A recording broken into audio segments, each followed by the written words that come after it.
Taki Józik miał szpetną gęba, ale tak szpetną gęba, że chłopcy się z niego śmiali, a działchy na jego widok to się odwracały.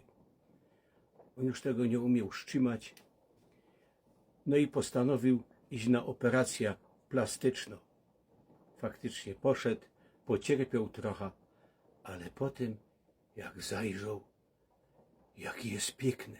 Kurde, ale był taki zachwycony, że jak szedł do domu, to jeszcze cały czas się przeglądał i przy tym przeglądaniu nie zauważył i wleciał pod auto. Auto go przejechało.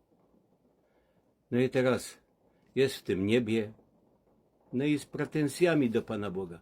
Panie Boże, ja dopiero teraz mógł zacząć jakieś życie, że tak fajnie wyglądał, a Bóg mu go do... Wiesz co, Józik, wybacz mi. Ja cię po prostu nie poznał.